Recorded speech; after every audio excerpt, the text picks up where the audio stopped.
Assalamualaikum teman-teman, saya Adinda Yustina, kelas 11 IPA akan menjelaskan tentang sistem koloid materi kimia kelas 11. Pengertian sistem koloid.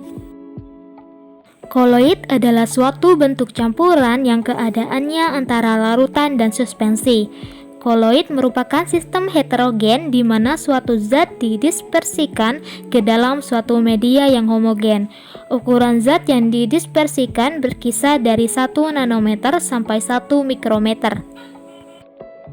Oke guys, Agar kita lebih paham lagi mengenai sistem koloid, marilah kita membandingkan 3 jenis campuran. Yang pertama ada campuran gula dan air, yang kedua ada campuran tepung terigu dan air, dan yang ketiga ada campuran santan dan air. Langsung saja kita beralih ke video. Yang pertama ada campuran gula dan air. Apabila kita campurkan gula dengan air, ternyata gula larut dan diperoleh larutan gula.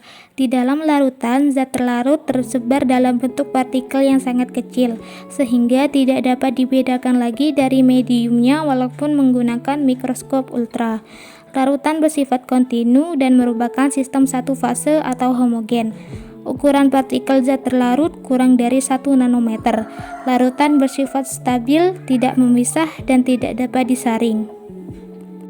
Nah, campuran seperti ini dapat kita sebut sebagai larutan dispersi molekul. Yang kedua ada campuran tepung terigu dan air. Jika kita mencampurkan tepung terigu dengan air, ternyata tepung terigu tidak larut.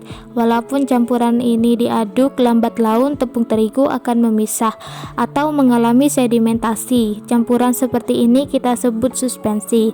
Suspensi bersifat heterogen, tidak kontinu, sehingga merupakan sistem 2 fase. Ukuran partikel tersuspensi lebih besar dari 100 nanometer. Suspensi dapat dipisahkan dengan penyaringan.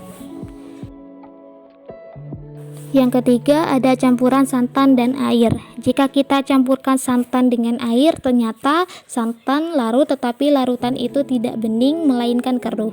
Jika didiamkan, campuran ini tidak memisah dan juga tidak dapat dipisahkan dengan penyaringan. Secara makroskopis campuran ini tampak homogen. Akan tetapi jika diamati dengan mikroskop ultra, ternyata masih dapat dibedakan partikel-partikel lemak santan yang tersebar di dalam air. Campuran seperti inilah yang disebut koloid. Ukuran partikel koloid berkisar antara 1 nanometer sampai 100 nanometer. Jadi, koloid tergolong campuran heterogen dan merupakan sistem 2 fase. Zat yang didispersikan disebut fase terdispersi, sedangkan medium yang digunakan untuk mendispersikan zat disebut medium dispersi.